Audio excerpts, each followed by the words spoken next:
Thanks for choosing this free Anfield Index podcast. If you'd prefer to listen to this or any of our other shows without adverts, then now's the time to check out Anfield Index Pro. With AEye Pro, you can supercharge your entire listening experience. You'll not only get all of our podcasts without the ads, but you'll have them far faster with our quick publish feature available exclusively for subscribers. AEye Pro also puts you in the heart of our sound studio, with an option to listen to many of our shows live and interact with the podcasters in real time as the shows are recording. Upgrading couldn't be easier. AEye Pro is available on all popular podcast platforms, and we have our own apps for Apple and Android. Just head on over to AnfieldIndexPro.com and get started today. Hello and welcome to AEye Scouted on Anfield Index Pro. I'm Dave Hendrick, joined as always by Mr. Karl Matchett. How are you, sir? I'm wearing many layers, but not as many as Guy. It is Baltic. It is absolutely ridiculously cold. You can maybe just understand why Jurgen Klopp took the lads off to Dubai for a couple of weeks, because anything is better than that shit. Jesus wept. It's like -4 or something at the moment. And obviously -14 or whatever where Guy is, but it's unacceptably cold, Karl. What's going on? I assume this is all part of the wider world's protest at a Winter World Cup in Qatar, and Can we blame Qatar for this? I think so, because this it's like a reverse version of that game show, whatever it was called years ago, when they used to send the things past at the end and say, "This is what you could have won." It's like the reverse of it. You could have had a World Cup in the snow. Qatar stealing all of the world's heat to power their World Cup. It is their fault. We are here today to discuss Liverpool's friendly games, the one that's just happened against Lyon, the one that will take place in a couple of days against AC Milan, and the upcoming League Cup game against Manchester City, as well as injuries and other bits of news and gossip that are going on. So, Karl, let's start with that Lyon game. Liverpool line up with Kelleher, Milner, Matip, Gomez, Robertson, Elliott, Besetic, Alcantara, Salah, Firmino, and Fabio Carvalho. They go 1-0 up within a minute through a Fabio Carvalho goal. And that's where the good stuff stopped.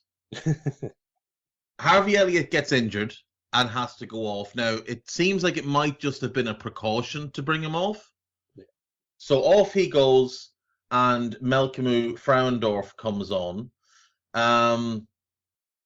Lacazette scores, Barcola scores, Lacazette scores again. Lyon win 3-1 during the game. And then because this is a strange competition, it went to penalties to get a bonus point. Lyon scored 5 penalties. They went first. Liverpool only took 4. Costa scored, Calvin Ramsey missed, Oxlade-Chamberlain scored, and Naby Keita scored. If I'm looking for positives in this game, Karl, the positives are Alex Oxlade-Chamberlain played football and Naby Keita played football. And I'm not really sure where else I'm finding a positive out of this, other than it's some minutes in the legs. Okay, I've got a few more for you, but on both sides, sadly. Mo Salah also missed a penalty during the game. So that's another thing on the not very good list. Joel Matip played, come back after injury, so that's minutes in the legs for him as well. So that's a positive, I guess. I think it's, we don't really need to look too deeply into this. The game it started quite good. Lots and lots of subs at halftime, obviously, and beforehand. And it very quickly went downhill. I think it's quite evident that there was an attempt, let's say, to be a bit more aggressive and on the front foot than we saw towards the back end of last season. And there's been a few noises out of the group about a renewed focus on pressing and all that kind of thing. We didn't do any pressing in the first half of the season, so I don't really know how much we're going to see that get back to what it was a couple of years ago, let's say. But look, this friendlies, we don't really care about the outcome. It was a much, much weaker side after the break. I think the kids who came on in attack did relatively well. Dominic Cornes and Ben Dark, pretty good, both of them. In defence, less good, I would say, the guys who came on. probably that goes for the goalkeeper as well. Not really too much more to take out of it other than, yeah, as you said, a very bizarre set of rules. 3 points for a win, 2 points for a draw, no points for a defeat, and then an extra 1 point if you win a penalty shootout, which wasn't necessary in the first place. So bottom after one game with 0 points, 4 off the leaders now. That's good. Yeah, that's an exciting place to be in. Yeah. Arsenal defeated Lyon recently in the same competition, and they also, I believe, won the penalty shootout. They did. They won 2-1 on a penalty shootout, which just sounds like a great time for everybody. At least we managed to score 3 of our 4 penalties, so we'll take some solace in that.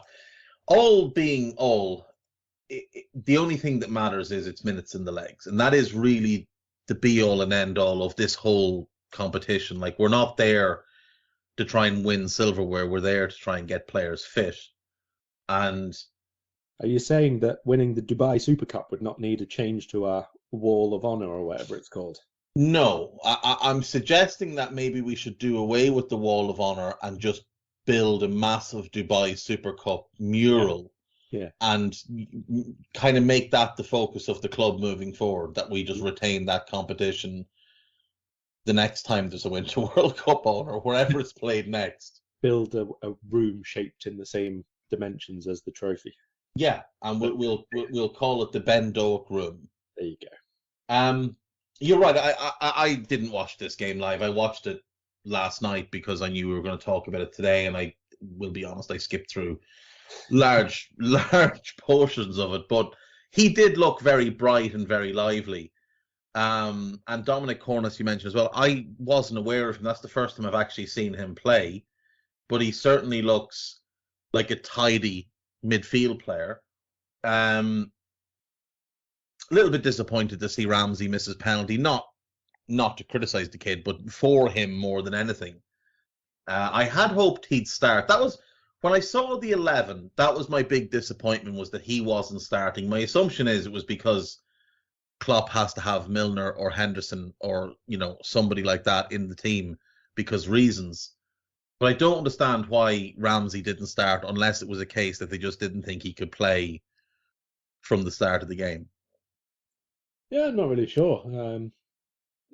I thought there were a couple of reasons to wonder about the starting 11. It did look a bit first group of players and second group of players, and it's fine. But then he's already said that he's going to mix things up for across the 2 matches anyway. So I thought it might have been a bit more mixed this time. Not the end of the world. I thought Ramsey did all right when he came on going forward, nearly scored with a shot that he sort of cut in field past someone and had a go towards the far post. Keeper saved it. I think a goal kick got given, actually, if I remember rightly. It was a definite save, though. But then off one of their goals, probably was caught a little bit unaware positionally. So maybe it's nothing to read into it whatsoever, other than he still thinks that there's work to be done on him before he can really consider him a starter at this level. But, it's a friendly. So hopefully he'll get a few more minutes in the next game and we'll see a little bit more of what he's about, because I guess we're going to need him across the sort of the January period in at least 2 or 3 games between the time that we start and, let's say, the end of January. Hello, I'm here to annoy you. I'm here to annoy you into listening to more of me and more of others on EPL Index. We don't just have the Anfield Index stuff. We've got EPL Index as well, which covers the entirety of the Premier League. And we have 3 podcasts and a whole bunch of really good writing on EPLindex.com. The podcasts are my own Two-Footed podcast, which is every day at 4 p.m., Monday through Friday, covering the whole league. We have A Tad Predictable, hosted by Tadiwa. You know Tadiwa, he does Anfield Index. He presents A Tad Predictable before every Premier League match week. And then Kevin DeVries and his crew on the EPL Roundtable, they're every week after the Premier League match week. So make sure you listen to everything we're doing on EPL Index and follow us there on Twitter at EPL Index. Thank you. Bye-bye. Yeah, that does seem to be the case. Look, there's the whole purpose of this is just to get the lads up to speed, because Well, they weren't up to speed in the first half of the season. Now, obviously, the problem you have is that 7 important players have taken no real part in this because they've been off at the World Cup. But there's no doubt that the squad wasn't right, that pre-season didn't go as well as it should have gone, that it didn't go the way it normally goes. Whether the players were overtrained or undertrained, I don't know. But they certainly weren't ready to go at the start of the season. And this break, the whole purpose of this has got to be rectifying that and getting them up to speed and getting the intensity back. Yeah. Because it was just so sorely lacking. The last time we saw any intensity was when Pep and Linders released his book. And I'm not having a pop at him at all before anyone starts crying about it. I'm just saying there has been no intensity in this season at all, which is just amusing considering that's the title of his book. Let's talk about the injuries quickly. Harvey goes off. We'll just have to keep our fingers crossed that is merely a precaution, that he felt a bit of tightness or something and they decided not to take any risks. But we have had bad news coming out of this training camp in the form of Luis Diaz, who has had to have surgery on his knee. It's the same knee he hurt against Arsenal, but apparently it's not the same injury. Apparently this is the outside of the knee rather than the inside of the knee, which he hurt against Arsenal. Is it the LCL rather than the MCL? So, I mean, I suppose in that regard, it's maybe not too bad that, if it was the same injury and we were looking at a situation where he'd been told, oh, you don't need surgery, just rest and you'll be fine. And 2 months later, he was then told, no, you're going to actually have to have surgery and is now going to miss 3 months. Then you'd be pissed. But if it's a different injury and it's just something else that's happened, then so be it. But losing him until March, Karl, that does feel very, very significant. Yeah, definitely so. I mean, we missed him, no question about that. We missed him after he was out in the first half of the season. He was one of the few who was playing with like real fire and intensity and drive and everything else. So it was a big blow to lose him. And obviously, I think there was a little bit made once news broke that he had gone down again last week about, the club had decided no surgery was needed and blah, blah, blah. And in the end, that's actually not really, I'm not going to say not relevant because I don't know if it's not relevant, but it's certainly not the absolute case because, like you say, it is an additional injury. I think we refer here to Dr. Rajpal Brar, who is a notable tweeter, very good with knee, ankle, any of that kind of injuries. He sort of described it that it was the LCL that he had done first time, and this time it seems like it'll be the MCL, as you say. So the bad thing for Liverpool is obviously that we started off this season with more players of a similar level, but fewer players overall in that attacking line. So we went with 5 basically seniors after Origi and Minamino have gone and all that. So we've then had to rely on Carvalho coming in, but with Diaz out, with Jota still not anywhere near back, down to 3 and using 3 of them every game is not feasible. That's the brutal truth of the matter. So either Carvalho steps up and is a lot better than he was in the first half of the season, which I don't think we can expect because he's still very, very young.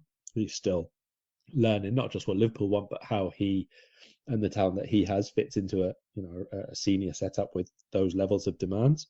Or you have to go and find somebody who can come into the club, even if that's short term, because it's just not feasible to expect the same 3 players again to play every single game again between December and March at least, before Jota is back to full fitness. If he's back and training by mid-February, he's not going to be really ready for for reliable minutes, let's say, until into March. So it's just too many games, to be perfectly honest. So it's again either someone out of position, like Jones out on the left-hand side again, or something like that. It's not feasible just to start Nunez left, Bobby through the middle, Mo right, and then just do that every single game. No, and it's a complete waste of Bobby to do that as well. I do wonder if we might look at bringing somebody in, even like you say, somebody that's not necessarily an A-list option, but somebody that could be affordable or just unavailable on loan or something. Loans obviously haven't worked out well for us in the last few years, so we might avoid that. But I'm looking at left wingers who are out of contract in the summer, and Leandro Trossard is the name that kind of jumps out, but Brighton do have an option to extend his contract for a year, so you'd imagine they will do that. Marcus Rashford is in the same situation. He wouldn't join us anyway. There is Wilf Zaha, who I've floated before and been shot down, but I'd still put his name forward. The other one, though, that strikes me as an interesting piece, and he's not a typical left winger, but he has played a lot of football there, is Marcus Thuram. Now, he's having a good season for Gladbach, but he is playing a bit more centrally. But I do wonder if he could maybe be a short-term fix on the left and then replaces Bobby as sort of the backup to Darwin moving forward. Would that be something that you think we could look at? Yeah, I mean,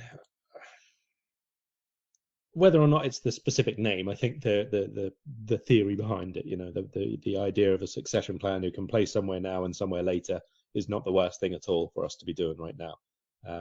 I mean, there are other names out there that I could throw out, like let's say Mateus Cunha, for example. It looks pretty much set, like he's going to leave Atletico Madrid. Yeah. He fits from the sides for Liverpool. He fits as a Firmino replacement longer term through the middle for Liverpool. He can play when we go to a 4-2-3-1 in the 10 role for us. He fits a lot of positional boxes, let's say. So there are plenty of people out there who would be in that bracket of not really playing for their team, have shown that they can be good, and maybe we can take them up another little bit. And maybe the negotiation for them is easy enough because either they're out of favour or soon to be out of contract or anything like that. So there is always a solution in the market.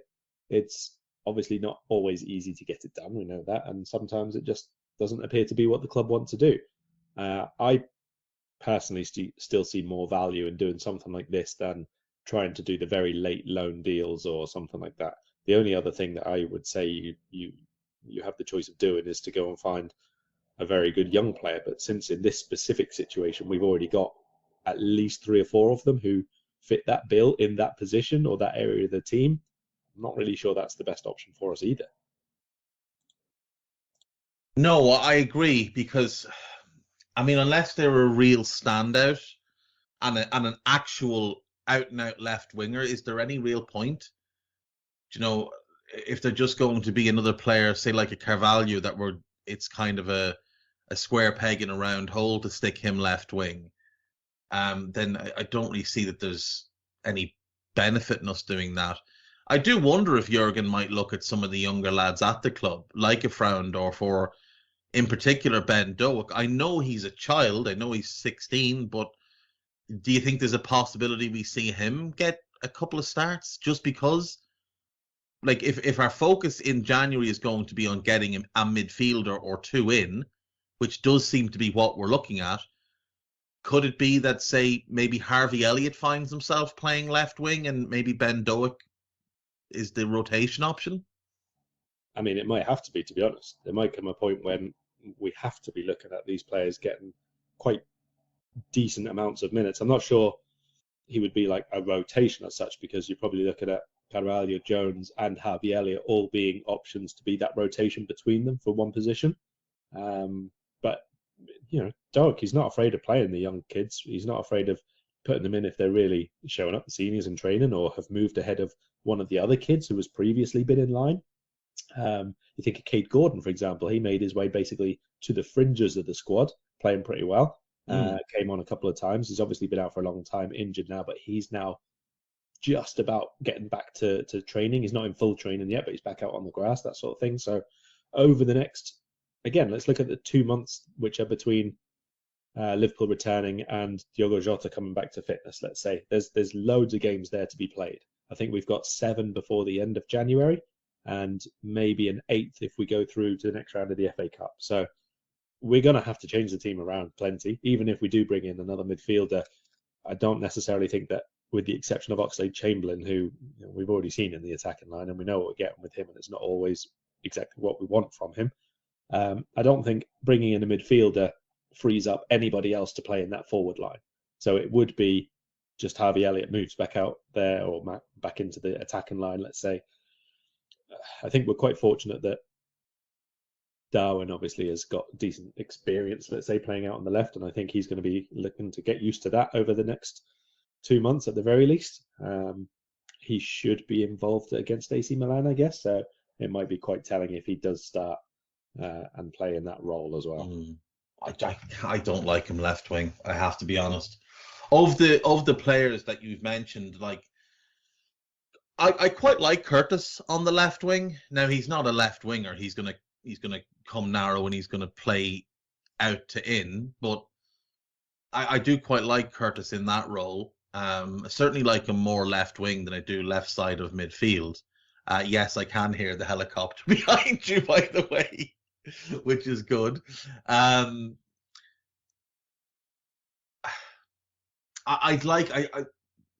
It's the lack of pace, because with Diaz and with Jota, when he's the one there, I mean, they have that pace, that outball, that ability to stretch the play. These other players don't really have that, and it's just, I think it's something we do lack. Darwin has the pace, but not necessarily the technique to play out there. Yeah. Look, we could well see Jurgen just go, you know what? I don't have the players to play 4-3-3. We're going 4-4-2 again. And we're going to have to go and be as tight and as compact and as gnarly as possible. And Harvey, you're going to play left wing, and all you're going to do is get the ball and cross it. Or Costas, you're playing left wing. You're going to have to just do a job in front of Robbo. And we're going to be really, really hard to break down. And we're going to win a bunch of games 1-0. We're going to put the faith in Mo and Darwin and our set pieces, and we're going to win games 1-0. And that's probably the best thing we could do, is just become a team that's really tough to beat again, because that's what we were when we won the league and we won the Champions League. We won it based on being impossible to beat. We struggled going forward at times. We were doing Raws at the time and talking about what a slog a lot of those games were, but at the same time, we were incredibly good defensively. We were so strong and so compact. And Ginny was such a key to that. And without him, you do kind of feel like maybe going to a 4-4-2 might just be a better option in the short term. I mean, like a lot of the late games before we sort of stopped were very 4-4-2 diamond. We went back to 4-3-3, obviously, for the last few games. But even then, it was very, very noticeably with Bobby deep, with Darwin at times really wide and the other times very narrow, and it was more or less a 2 up front. So it's not like we can't play the same players and have a slightly different shape, which allows obviously Firmino to come out of the team and someone else be that number 10 to do a bit of a different progression or build up play or anything like that. We can have a bit more power behind, or a bit more ball control behind someone like Curtis Jones, who is a bit more creative behind, something like that. So we've got options without changing too much in terms of that midfield structure. We can still have that 3, which is really compact and still really difficult to bypass, as long as they're doing their job, obviously. So I think we're okay. Not great, but okay to be able to cope with just the 2 if we're sensible about it. I just don't think it would be very sensible to try and start them game after game after game. Like Darwin will be back now. Like I said, he's in training now, effectively. So he should be part of that team which plays Milan, or if not, then at least starts the competitive games next week. Yeah, so it's Milan on Friday, and like you mentioned earlier, I'd like to see Jurgen shake the team a little bit and not have it so that it's, an A team and a B team. I'd rather have it as sort of 2 B+ teams, if you will, where maybe you split Joe and Joel up, so one of them starts and one of them comes on at half time. Maybe you play Mo and Bobby in different halves. Thiago plays one of the halves and whatever. And that it is more of a mix, because ultimately, like, these games don't matter. Like, they don't matter at all. And when when someone tells you, look, regardless of the scoreline, there's going to be a penalty shootout afterwards, you're just like, oh, this is ridiculous. Like, so, like, I'd rather see, say, Besetic and Thiago play with, say, Joe Gomez and Jarrell Quansah behind them, and Costas at left back and Ramsey at right back, and then the other team has Milner, Nat, Joel, and Robbo, with whatever combination in midfield, and Bobby leads the attack, like something like that, because at least then it's everybody's getting more of it. Like, I felt a little bit sorry for some of the young players in the second half in the Lyon game, because there was no. I know Naby was there and Ox was there, but their purpose in that game was clearly to get themselves back to fitness. It wasn't to try and win a game of football. And a lot of the young players just looked like they were looking around for somebody senior to give them a little bit of guidance and, advise just a little bit, like drop 2 yards, push forward, whatever it was, shift out, tackle him, blah, blah. They were looking for somebody to just give them a little bit of guidance. And it wasn't there because it was such a young team. And the 2 or 3 more senior lads, they had other purposes in their minutes. And I mean, like, nobody's getting inspiration from Adrian. God bless him. He's meant to be an absolute diamond of a fella, but nobody's getting great inspiration from him. So yeah, I mean, that's what I'd like to see in the Milan game. Would you be in favour of that, or do you think he'll go with something similar to what he did against Lyon? I wouldn't be averse to mixing it up a bit. No, not at all. The only thing I would say is I would expect that we might give a few more minutes to a few more players this time. So maybe, people like Thiago and Matip or Oxlade-Chamberlain or whoever start getting maybe a full hour. If we think that we're going to be doing the normal pre-season plan in mid-season of building us up before we go into the 90s, then it sort of stands to reason that they try and get an hour of football, especially for some of them guys who came back and played their first game. Maybe not Keita because he only came on second half. Maybe he's only going to do a half this time. So that's still fine in the same sort of plan. But, if you're going to play, let's say if you're going to play Matip for an hour, maybe try and get part of that game alongside one of the youngsters so that they don't come on and it's just with Adrian and Nat Phillips or something like that. At the very least, so that they can have part of that action next to someone who it matters for, and next to someone who it has to be about showing that he can get back into the team, show his full fitness and all the rest of it, because it does benefit them obviously in the long term. The coaches know that, there's no question about that, but it is just about other priorities at the minute. Yeah, very much so. Very much so. And look, again, that game is largely irrelevant. It's a fitness exercise. The game that will matter in some way takes place the following Thursday, when Liverpool take on Manchester City in the EFL Cup round of 16. Do you see this as a game in which Jurgen potentially goes with a full strength or close to full strength 11 to try and build rhythm ahead of the Premier League returning on the 26th? That is exactly what I think. I think we've had a couple of occasions where we come back and there's after a break and it's a cup match or whatever, and he plays basically a more full strength side than you would expect because he wants them fully cooking basically for the next league game. So I would think that would be the case here again. It's not because it's Man City. It's not because, we're the reigning champions or whatever and want to defend our trophy or something like that. I think it'll just be about getting people so that they are firing for that Aston Villa match. Because let's be honest, I don't know about any of you guys, but I've not even looked at the league table. So we're going to do that right now. I haven't looked at the league table since the Premier League stopped. We've got ground to make up is the only thing that I know there. So we're 6th and we are 7 points off Tottenham. Yeah, with the game in hand. Yeah. So, I mean, I actually, in my head, it was worse than that, to be fair. So I think I'm a little bit relieved it's not more than that.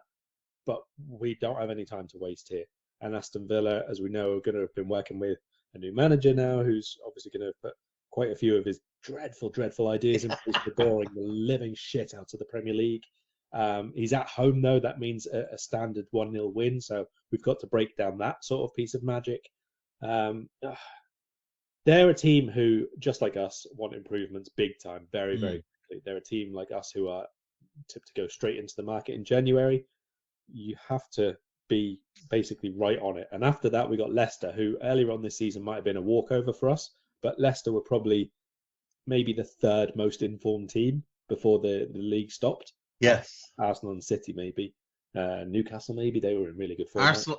It was Newcastle, Arsenal, and Leicester were the top three in the form guide over the last 5 games. There you go. So, I mean, I don't think that you can just take form and continue it, because obviously it's been a long break. But the point is that they'll be a lot more confident than they would have been 3 months ago, you know. So we don't have any time to waste here. So I think it is absolutely as close to full strength as you're able to against City. And then basically I would expect it to be largely the same team again against Aston Villa then 4 days later. Yeah, so my assumption is that the players that went to the knockout phases of the World Cup will not be involved in either of the first 2 games, being City and Villa, and maybe come back in for the Leicester game, or not all of them, but maybe some of them come back in for the Leicester game. So I'm guessing Caoimhín Kelleher starts in goal. Robbo is obviously fine. I think Joe and Joel will be the centre backs. Yeah. Who's the right back though? Does he go Milner, or does he do the correct thing and go with the actual right back in Calvin Ramsey? I would be inclined to start Ramsey here. We need to find out what level he's at as well. So I want to win the cup games. I always like winning the cup games, but there are more important things to worry about. So I think that, one, we've signed him for a reason. Obviously, they think he's ready now, and I suspect he would have played a bit more had he not obviously been injured. So it's a cup game. Let's find out where he is. Assuming he's been good in training, then yes, I would say we go with Ramsey. Also, those players who went out at the quarterfinal stage, so that'd be Henderson, Trent, Alisson, And Virgil. Fabinho, and Virgil. Yeah, that's right. So 5 of them. I think that they're fine for the first league game. They'll have a week off, but that'll be done before the Man City game. So I guess they could either be on the bench for that if they're needed, or just wait and come back for the first league match. I remember Virgil saying, though, that they were hoping to have some time off, or that Jurgen had told them they'd have some time off. Perhaps they get more than, yeah. So yeah, it just I suppose depends. Look, they some of them might come back foaming at the mouth to play. Yeah. Trent probably will, because he barely kicked a ball at the World Cup. Yeah. Whereas Henderson played 3 straight starts in a short period of time, which he hasn't been doing for us, and it will probably. And he looked goosed by the end of the France game, like when he was taken off. Ali, he might want to just come straight back in. Fab didn't barely feature, or I don't even did he feature at all? Did he come on once? Yeah, he came on once. Once. He started the third group game, was it? Oh, he did. He started the third group game against Cameroon. Yeah.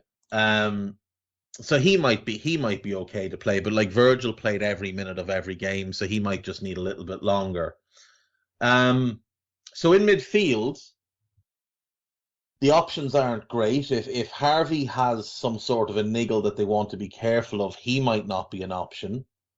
I think there's a strong possibility that Curtis might have some sort of a niggly situation going on. Yeah. So he might not be an option. Do we go Thiago? Are you that person who has everything? The coolest merch and those must-have fan threads? Well, over at our Anfield Index shop, we've gone that extra mile when it comes to pimping up your Liverpool collection. From our popular range of bespoke design t-shirts, sweaters, hoodies and hats, to our signature edition mugs, prints and coasters, all provided with fast worldwide shipping. We have something for every red. We also stock official LFC merchandise and are licensed with the Premier League and UEFA to sell official iron-on shirt badges and sleeve patches. As a listener to this podcast, you can get 10% off everything with coupon code AEyePro10. Just head over to AnfieldIndex.shop or find us on Etsy by searching for Anfield Index. Milner maybe as the 6 rather than playing a kid in Besetic there, and maybe it's Naby or Ox as the other 8. I am going to say, I reckon, as long as they haven't been given the extra time off, which, given his World Cup situation, I don't think he will have. I wonder if Fabinho plays this game, because I think it's quite important we find out what Fabinho we're getting for the second half of the season. Yeah, very much so. And we've already made the point, like, sometimes after he's been out injured or whatever, it takes him like dreadful. maybe three games to get back up to, like, he's fucking dreadful when he's had a break. Yeah. So I wonder whether we might use this one as a, like, can we get that out the way, please, and see where he is? I think that I wouldn't say it would go so far as to shape our January plans, but I think it might solidify them. Let's say.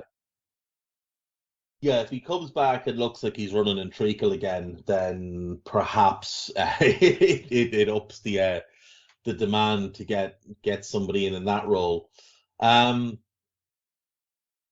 If he plays, then I assume it's Milner, Fabinho. Yeah. See, what we could do is we could go 4-4-2 and play Milner as the right-sided midfielder in front of Ramsey. Yeah. And then you give Ramsey that bit of protection. Fabinho and Thiago as a 2, and then whoever plays left wing, be it Darwin or be it Carvalho, and then Mo plus Bobby or Darwin up front, depending on whether Darwin's playing left wing. Yeah. See, that wouldn't surprise me, because then you get to see what Ramsey can offer. You give Ramsey a bit of license to go forward, and you just say to Milner, just kick anybody that comes down that wing. Yeah. Just be a concrete block, a bollard. You are the bollard, Mr. Milner. That's all you need to do. And if you see Ramsey running past you, then just, drop 5 yards.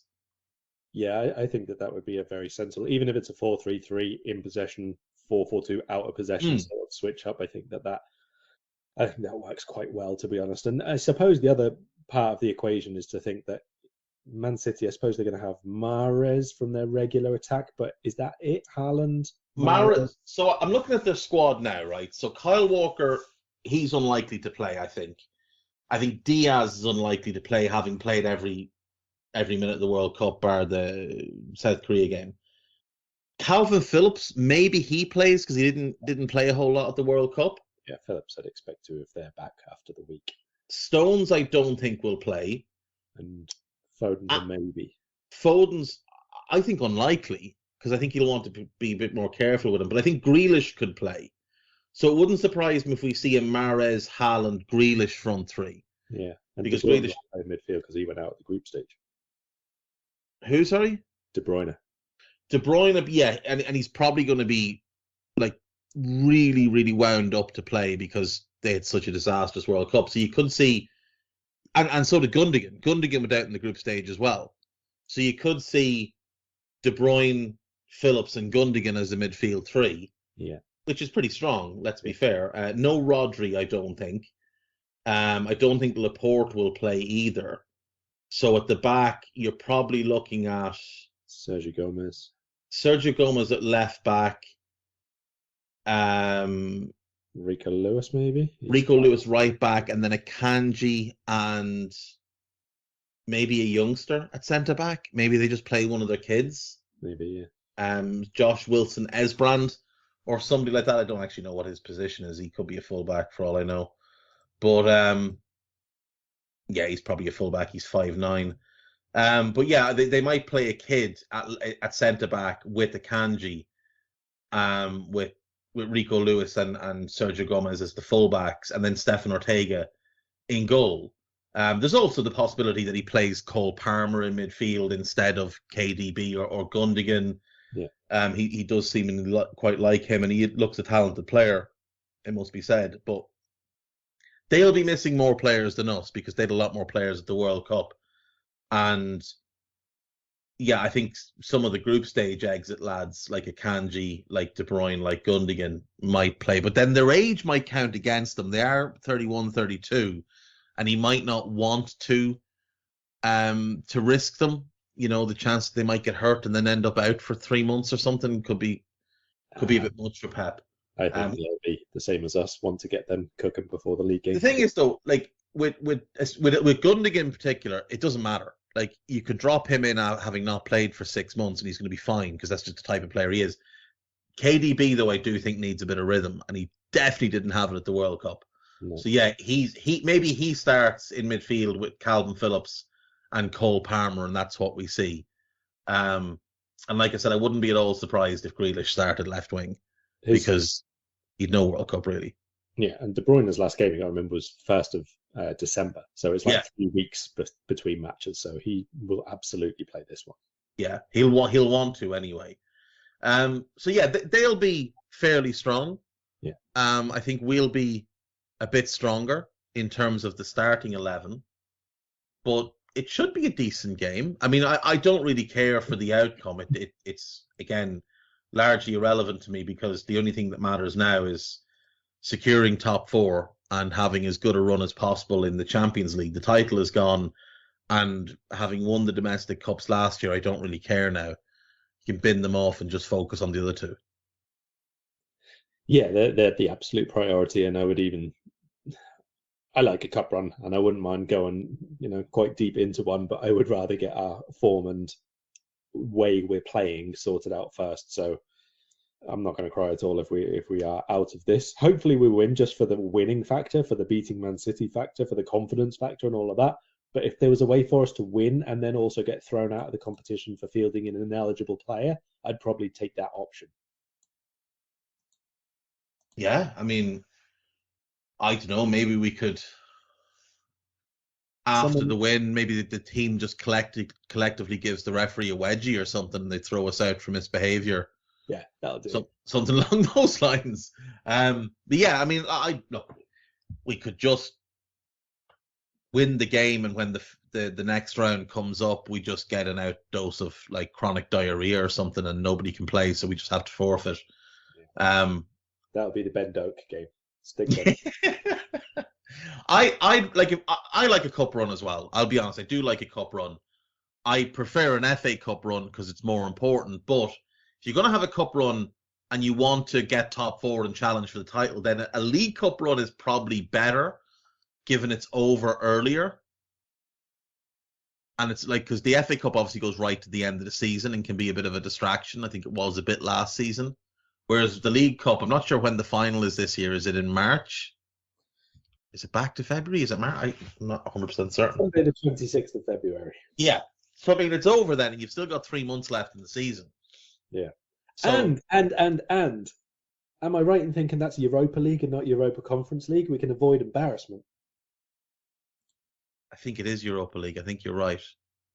Pretty sure it is, isn't it? Well, we won it last year, so nobody got a spot last year.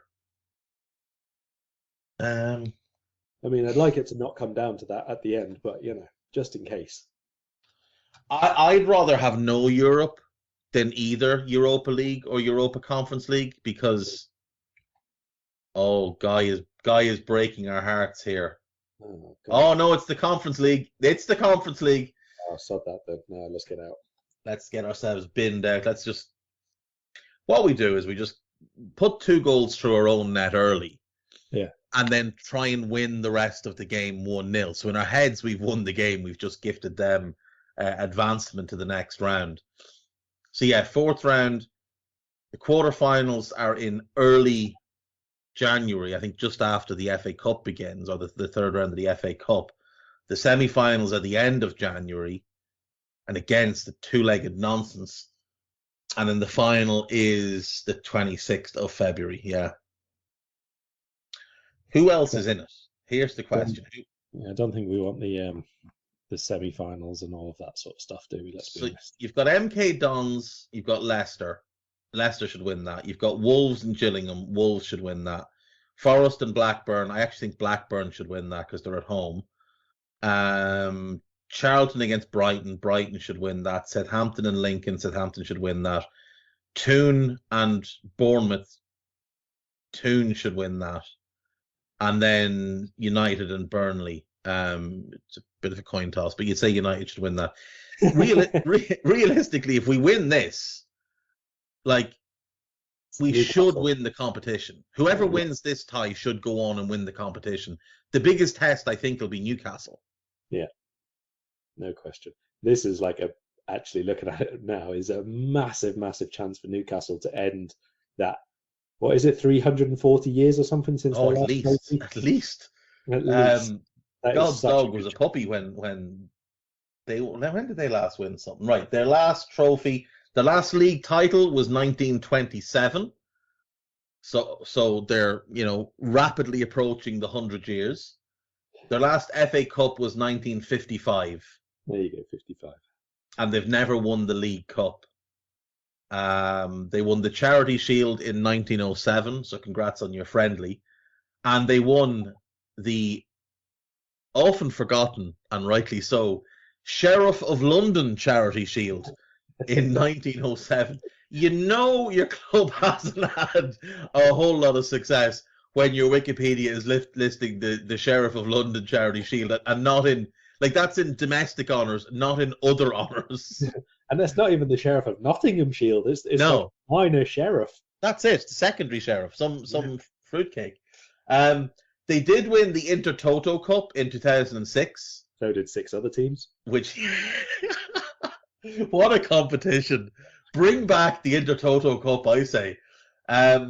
They won the Intercity Fairs Cup in 1969, a competition that nobody can explain to me. They won the Texaco Cup twice, which involved teams from England, Scotland, and Ireland. So England and Scotland. They won that in 74 and 75. And then I think one of the great lost cups in football. Is this the Zenith Data Systems? No, not to that level. That is the great lost tournament. The Anglo-Italian Cup. Ah, yeah. You can't beat the Anglo-Italian Cup. This was magnificent stuff. Winners: Swindon, Blackpool, Roma, Newcastle, Monza, Lecce, Udinese, Sutton United, Triestina, Modena again. So it started out, it looks like, with relatively decent teams, and then it just kind of became more of a non-league type of. Oh yeah, so there was a professional era of it, which was just 4 years, and then they did a semi-professional. Do you know what they should do with this? Make it the European Super League? No. Well, yeah, but what if they did a cup competition where the second divisions of all the teams in the Championship, Serie B, and the Secunda division, and maybe you nab the second Bundesliga as well, and even League 2 in France and whatever the second division is in Portugal, and you were to make a cup between those clubs, I think that could be quite fun, and it would be a great experience for those clubs and for the fans of those clubs if they got an away. Because there's certain clubs, obviously, in the Championship that are never going to get an away game in Europe because they're just not going to qualify for Europe. But it'd be some crack if they got to go and play, I don't know, Sporting Gijón or something, or whoever, Kievo. That'd be fun. Basically, we need to get rid of the Carabao Cup at this stage at any cost. Yeah. I think that is because a lot of countries have done away with their version of the League Cup. Yeah, France were the last ones to do it. Now it's just England. I think. So what if something like that took place? Well, I mean, you're still giving more games to teams, then, aren't you? But you're not involving the Premier League. No, I'm not talking about the Premier League. Even the the Championship clubs themselves, they play more games already than the Premier League do. They do, and they play more games than the likes of Serie B and stuff. That is true. They do. They play 46 games. In fairness, it's a lot of football. I don't know. I think something like that could be quite fun, even if it would. Even if it was a one-off. A one-off. An annual thing, but if you could do it every 4 years or something. Yeah. It just could be fun. We'll have to have another podcast where we come up with loads of different cup competitions we could do. And you'd need to name it after some obscure player that played in all the leagues, in all the countries, the Florian Radiceu Cup or something like that. Yeah. I think I've solved football once again. My work here is done. Let's talk about more cheery things. Let's talk about transfers. There have been reports from Portugal and from Argentina, and allegedly the journalists in Argentina who are reporting this are very reliable, that Liverpool have agreed with player and agent a pre-contract type of deal for Enzo Fernandez. That Liverpool would be prepared to pay his buyout clause or something close to it. Now, obviously, we know that target one is Jude. Yes. But we also know that in the summer, we very much tried to, or before the summer, we very much tried to buy Aurelian Tchouameni. And the plan does appear to have been Tchouameni last summer, Jude next summer, which would suggest that there was the money for both of them, or that they believed they could pay for both of them. Now, I was looking at this and maybe thinking, could we perhaps agree deals where maybe we play a little bit more than we'd like to, but we get more favorable payment terms, where we can spread the cost of the deals out over 4 or 5 years. Basically what we did for Diogo Jota, where you pay a smaller amount up front, but in this case we could pay a bigger amount up front, and then spread those annual payments out over 5 years, so that we're not having a massive hit every summer, or we're not having to pay back 200 million in 3 years. Instead, we pay it back over 5 years.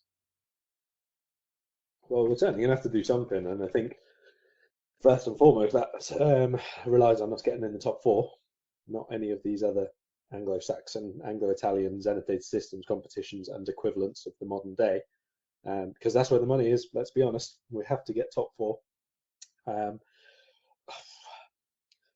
I know that you want to let yourself get really carried away by this Enzo Fernandez talk. I, on the other hand, at the minute, am still simply annoyed that we keep doing this, letting him go somewhere else first and then paying more money for the same player, because we want to see how they adjust to a higher standard league, how the data translates from one league to another, and can they keep up that performance level and make themselves better, surrounded by better players in a better league, blah, blah, blah. This frustrates me. It really does. I'm sure it benefits the club overall, but sometimes I think that you can see a player is good or isn't good or will be really good, or that there's something you can work for them. And I'm not honestly sure that in every single case, the waiting and the double checking is worth a 4 times inflated fee. No, it frustrates the life out of me as well, because he was available in the summer for 18 million. And when you see 18 million euro, I should point out, not 18 million pounds, when you see the fact that City jumped on Julian Alvarez from the same club in January, and anyone that watched River when the two of them were in the team could tell Julian Alvarez is a good player, and he could become a very good player. But this kid in midfield could be great. And why it is that City, who play in the same league as us, could go and buy one, and we decided, no, it's too big of a risk to go and buy the other. Like, that really winds me up. I'd love to see us be braver. Now, we're obviously in the midst of potentially being sold, and one of the teams being, or one of the groups being mentioned as potential owners is the Josh Harris, David Blitzer group, which I think is a good option for us. I know some people are against the idea of more American owners, but then you've got people who are just flat out lying about who these people are, about what their way of buying the club would be, about, they'd have to leverage to buy it. No, they wouldn't. They've got massive money behind them through Blackstone and Apollo Global. They've got enormous wealth behind them. They would not need to leverage anything. They themselves, in their bank accounts, might not have the money. They have the money. In the same way that Todd Bowley didn't have the money to buy Chelsea, but Clearlake did. This would be like that. But Harrison Blitzer would bring with them a multi-club model because David Blitzer owns 6 other clubs. And if we had that situation where we had other clubs, couldn't you buy Enzo Fernandez or Moises Caicedo for $4.5 million and say, right, here's the deal. You join us, you're going to go on loan for a year to this club, and you're going to develop there, and then you're going to come to us. Like, this is the benefit of the multi-club model. It's obviously City haven't done it with Alvarez, but they've done it with a lot of the other players that they've brought in, the other young players they've brought in from around the globe. They buy them, they station them at one of these other clubs, and they watch them develop, and then when they're at the point to come back, they'll bring them back. Yeah, and you don't even have to do it that way around all the time either. The RB. So Enzo would have been fine to come in and start straight away. Yeah, but I mean, like a lot of the time, if you look at people going from Bragantino to Salzburg or Salzburg to Leipzig or anything like that, they actually buy them outright, and then the first club makes the profit from the second club, obviously at a much reduced rate that you would normally see, sort of thing. So you wouldn't get the 120 million from selling him to Dortmund if you sold him to Leipzig, for example. That deal would have gone through at a third of the price or something like that, and then Dortmund still would have, or somebody else still would have bought him off Leipzig if that's the way the Haaland route had gone. So if there is a multi-deal, you don't even have to buy them for Liverpool for 18. You can still spend 25 on them, and that first club still gets their cut, their profit anyway. But there's different ways to do it. It doesn't really matter as long as you're not just waiting. If you have the player in your control somewhere along your path, at least you don't have to pay, like I say, 3-4 times over the odds. I mean, his release clause at the minute is what, 120 million euro? Yeah. No, we're not paying that. We're not paying that for Enzo Fernandez, I'll tell you that now. It's just not going to happen. So it's either a negotiation down in the more sort of 60, 70 maybe region. Maybe I could see us doing something like 65 rising to 85, a similar deal to what we did for Darwin. Yeah, maybe so. I think that it's quite tricky to judge at the minute what Liverpool are capable of doing and what Liverpool want to do, because sometimes we seem like we're very reluctant to do too much work, and sometimes then we'll just go out and do one deal which I think is like even more money than was necessary, to be perfectly honest, like the Darwin deal. I don't necessarily think we needed to spend that much on him, but there you go. Or on that position, I should say, or that specific level that he came in at. So it's a tricky one to balance, especially with the potential sale situation, like you say. The only absolutes that we have here are that we do need to sign 2. I think we need 3 overall. You're being greedy. I'm not being greedy. I'm not being greedy, Karl. I'm not. We needed 1 last season. We did. We needed 2 this season. Next season, we will need 3. Milner's going. Naby's going. Oxlade-Chamberlain is going. And Jordan Henderson is going to be a year older and a year worse. And he has been an abomination for 18 months in a Liverpool shirt. So you could argue we need 4, but we need 3. We need 1 in each of the midfield roles, because we clearly need a starter in that right-sided role, because Henderson isn't it, never has been in that role, and Harvey Elliott damn sure isn't the right option. We need somebody that can come in and spell Fabinho. And we need somebody that can be the alternative to Thiago, because when he's not there, our team is an absolute shit show. And that player has been Naby, but Naby himself has had major injury problems. Last season, when we had both of them largely fit for most of the season, look how close we came to winning everything. So I'd be looking at, let me run this by you as an example of where my thinking is, right? Let's say we can buy Jude Bellingham, and he's the starting right-sided midfielder. I don't need a VPN. I've got nothing to hide. This is what I used to tell myself before I hooked up with LibertyShield.com. Not only is my home internet now fully encrypted, but I can now access all the websites I want, whenever I want, and do so from absolutely anywhere. As a Liverpool fan, I love to know I can now watch every match, regardless of whether it's on UK TV or not. My Liberty Shield VPN makes sure nothing is blocked and guarantees me super fast streaming speed throughout that match. You can get connected right now with their software package, which includes a 48-hour no-obligation free trial and instant access to their apps for Apple, Android, Fire TV, PC, Mac, and Android TV. Or go a step further like I have and get one of their pre-configured VPN routers. These small but powerful devices allow you to easily connect every device in your home to VPN, making it the perfect solution for smart TVs, mag boxes, and games consoles. Visit libertyshield.com today and use coupon code AIVPN25 to get 25% off at checkout. So let's say on average Liverpool play 60 games. So let's say Jude starts 46 to 48 games. And Jordan Henderson starts 12 to 14 and then makes a bunch of sub-appearances. You loan Curtis Jones out for a year to let him get minutes, and then when he comes back, a more developed player, he replaces Henderson as the backup / alternative to Jude. And that's that one position finished, locked down, don't need to worry about that position for years. Let's say we get Enzo Fernandez. And let's say on the left side, he starts 40 games, Thiago starts 20 games. You sign Thiago to an extension for a couple of years and you manage him carefully moving forward. And let's say we keep Tyler Morton out on loan and he develops into a player that we feel we can trust long-term as an alternative or backup to Enzo. Well, now that position is taken care of as well. And then we need a holder.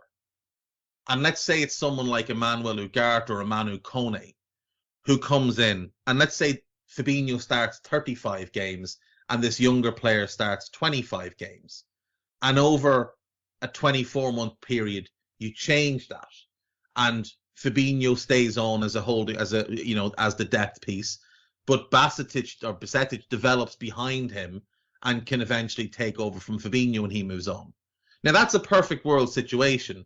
And that's obviously without the injury variance or whatever. But all of a sudden, all three of our midfield situations are sorted now and for the long term. You're not having to patch things together as you go. And any young players that we can find and bring in on the cheap, if we can go and buy, I say there's a Harvey Elliott that pops up in a couple of years, but they're a central midfielder, like a holding player. We can go and pop them up, bring them in and say, right, there's no pressure on you now. We can develop you slowly behind this. Let's say we wanted to bring in a Job Bellingham or whoever. Like, by doing it in one go, by resetting your midfield in one go, you take all that pressure away from having to do it for a long, long time. And if your new owner's walking in the door, doesn't it make sense to do that one big splurge and know that, right, we don't need to do that again in midfield. That's just going to be about maintenance now. And the only time we'll have to replace Jude Bellingham or Enzo Fernandez is if they leave. And if they leave, we get a massive amount of money in. And we just put that back into that same position. Like, for me, that's what we should have been doing the last couple of years. Instead of sitting on our hands, this squad has been so poorly managed. Yeah, so poorly managed from an age profile. I agree. And look, it's not the first time, because we've been saying for the last 3 years that the regeneration in the attack should have been done as well. And instead it's happened across the course of 6 months in the end, instead of like one and then one and then one. And now it's looking like the same thing will happen to the midfield. As for doing it when the new people come in, one, we don't obviously know when that will be. Would it be an ideal situation to get it over and done with? Yeah, if they have the funds there and then.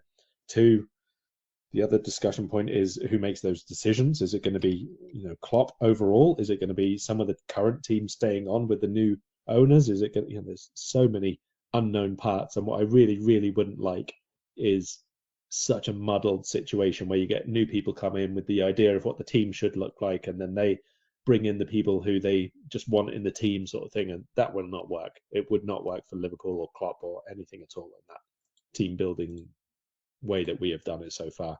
If it's a continuation of the people making the decisions who have been, obviously with the people leaving who are leaving, Julian Ward and a couple of the others, that's fine. But in the same decision-making process, let's say, that still has to remain the same. And there are a couple of other people who are like out of contract, not this summer coming, but the following summer, who I would absolutely love Liverpool to go all in for this year, even if that means you pay, not a normal transfer fee, because they have only got 12 months left, but still maybe more than you would think. People like Bukayo Saka as the first name, obviously. Yeah. I would go almost all in on him if we could get him this summer. Yeah, I'd pay a ferocious amount of money to get Bukayo Saka to Liverpool. If you could get Saka and Bellingham and somebody else who is Enzo Fernandez or whatever, maybe you don't want Saka to be in the midfield line long term, but because he can play midfield and on the front line as well for at least the first year or two, you don't even need to sign anybody the following year if you are that good this year. You could do with a couple of squad free transfer additions, whatever it is that you need, but if you get the right people in, you might be set for like 6 years with the team. There are four real standout names to me in the class of 2024 free agents. Bukayo Saka is absolutely right at the top of the list. Mason Mount is another interesting one. I think Jurgen would very much like Mason Mount. Rafael Leao, who I know you're a fan of. The big one, though, and I'd be stunned if he doesn't get signed to an absolutely enormous contract in the next few months, but you never know, is Vinicius Jr.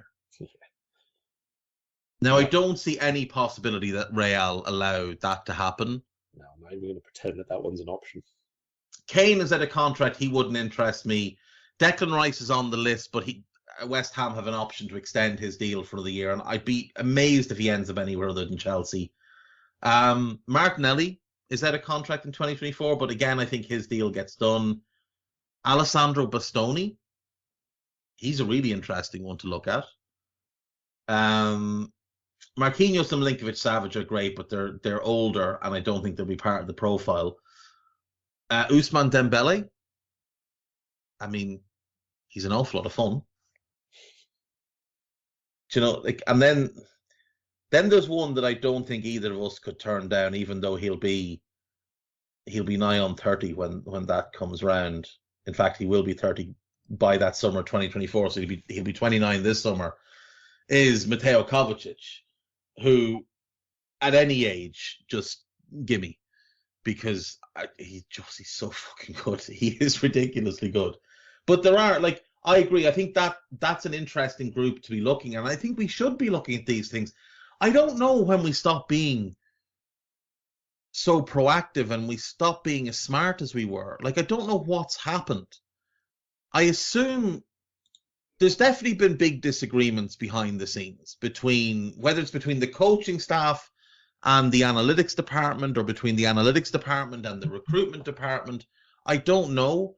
But something has massively changed in how we approach things. And you look at every summer since we won the Champions League, and we have not got one single summer right.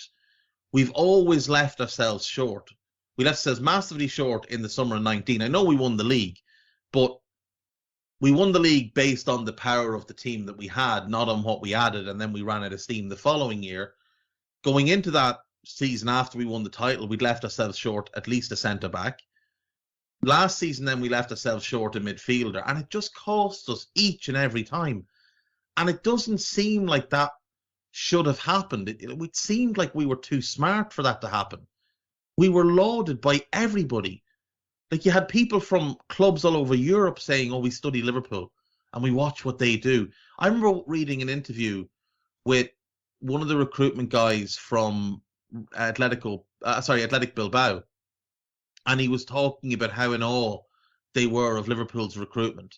And he said, obviously things are different for us because we can only recruit a certain, pool of players. But he said, we still look at what they do and we try to borrow from what they do. Nobody's borrowing from what we've done over the last 4 years. Nobody's borrowing from that. We haven't done a whole lot. That's the truth. No. And what we have done is largely at odds with what we've done before. Yeah. I would, like I say, I think there is at least one of those two midfielders you kind of have to just do if the deal is there to be done and forget the price. But like I could very, very easily make an entire team out of the people who are available in 2024. Obviously, not all of them will be in the end. And obviously, you can't go out and just sign all of them anyway. But like, discussion to be had now. Like, I know it's not allowed that a club speaks to a player or the player's representatives without permission, all the rest of it. But there are different ways teams do this. I don't know what that was. There are different ways that teams do this all the time. Like, you've just read the reports about Enzo Fernandez and a pre-contract sort of thing being agreed. It won't be with Liverpool. It'll be with intermediaries. It'll be with people who are go-betweens, and they won't technically have any kind of links or affiliation with the club or with the player or whichever way around it is. And if you did that with Dani Olmo, let's say, Dani Olmo's a really good player. Yeah. Dani Olmo is a player who should be 70 million if you went and signed him with like 3 years left on his contract. He's out of contract in 18 months. He's the type of player Liverpool should be looking to bring in to play a central role, a forward role, maybe as a false nine role. He's played all of those. Plays for Leipzig, all the the usual things that we have going for Liverpool and Leipzig playing the same way, blah, blah, blah. It's not really the same anymore, but he's a player who would fit. And the age is right, and the profile is right, and the work rate is right, and you can make him whatever kind of attacker you want. He's not an absolute star name like, I say, like Saka would be, or Leao, or Dembele, or whatever you want to pick, but he will be, and he pretty much already is a key player for Spain and would be a starter for most Champions League sides. That kind of deal we used to do. And I think that's really what I would like to see from us over the next 18 months, let's say. Yeah, I mean, it's obviously going to be very important who we hire to replace Julian Ward. When Michael Edwards announced he was leaving and it was announced that Ward would take over, I said it on one of these podcasts that I was unsure that it was the right decision, because have we properly gone out and checked to make sure he's the best person available? Well, we hadn't. And now he's leaving after a year. And you have to wonder, why is he leaving after a year? Like, this is your dream job and you've waited years for this opportunity. Why are you leaving now? Why is Ian Graham leaving? And why did Michael Edwards leave?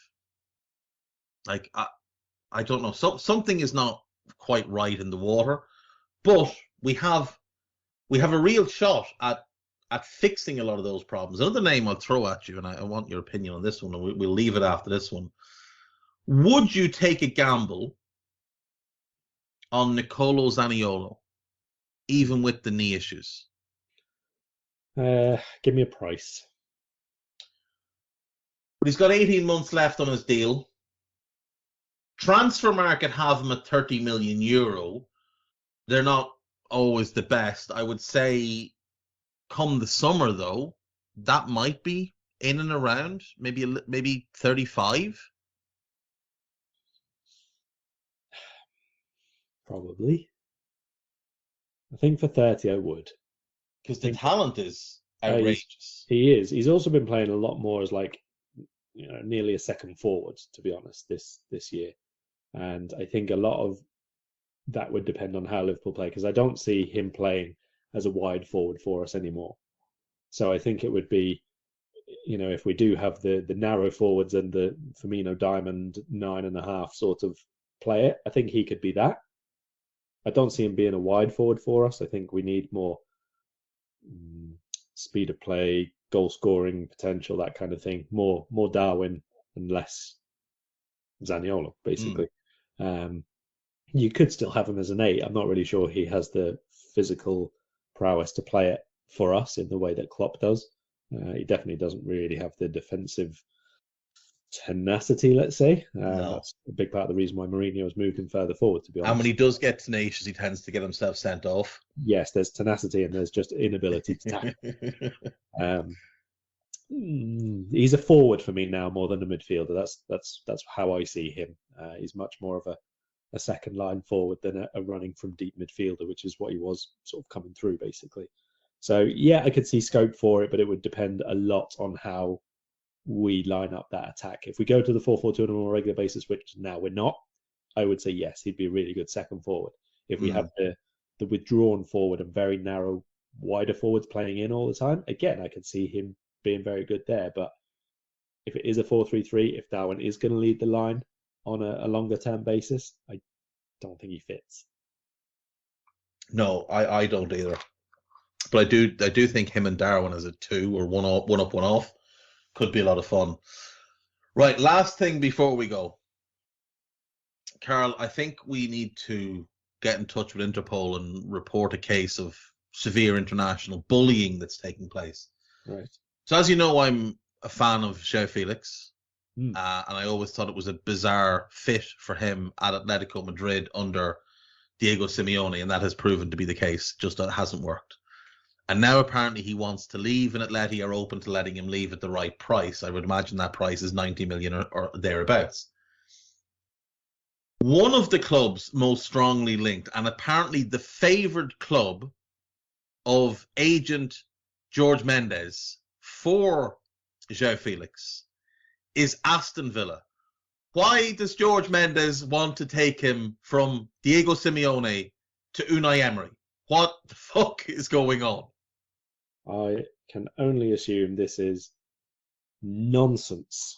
That's my verdict on it. There was actually a report, like literally just before we start this podcast, that I read on Marca that suggested João Felix isn't enticed, basically, by the prospect of moving to Birmingham from Madrid. Why though? I thought surprise. And he's not too keen on either linking up with Unai Emery, who doesn't think is Champions League caliber, or Aston Villa, who are not a team of substance. I think they're very much a club of substance, but I can see his point on the current group of players. I do think João Felix and Jacob Ramsey in the same team could be a lot of fun. But like the report, I think it might have been a translation of the same report that I saw. That's the move that Mendes wants him to take. Mendes was trying to push him towards Villa. I just like, why? Why would you do that? He's just trying to get away from Simeone, who is an incredible manager, but stylistically it was always a horrible fit. But to go to Unai Emery, who's basically what you'd get if you ordered Diego Simeone off Wish, just doesn't seem like a nice thing to do to a player that you represent. I have nothing more to add on the matter on either the club he's joining or the club he's not. Right, we will leave it there, and we will hope that in the coming weeks and months we see an upturn in fortune, and maybe a couple of players arrive, and maybe the ownership change, and whatever else, and money to spend, and all the rest of that good stuff. But it must start with Liverpool beating Aston Villa on the 26th. The cup game we'd like to win because it's City more than anything, but we've got to get back to winning ways, and we've got to sort ourselves out.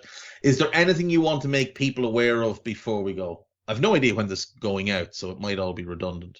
Me neither. I think the best thing to do is just to get in touch on Twitter or Discord if you would like us to discuss specific things across the Christmas, New Year whole sort of period before we get back into the regularity of Scouted and Raw and Scouted and Raw and Scouted and Raw every single 3 days. Yes. Joy of joys. Talk to you soon. Bye-bye. We hope you enjoyed listening to this Anfield Index show. Please be sure to subscribe to our channel so future podcasts find their way to your device automatically. There's nothing quite like fan engagement, and we'd love to know what you think of anything discussed on this show. The best way to get in touch is over on our free Discord community, where both podcasters and listeners debate the hottest LFC topics 24/7. Sign up free now at AnfieldIndex.com/Discord. You won't regret it. You can also follow us on Twitter at Anfield Index and find us on Facebook by searching for Anfield Index. Oh, and before you go, we'd love it if you could leave us a 5-star review on your favourite podcast app. It only takes a couple of seconds, and it means the world to the people who create these free shows.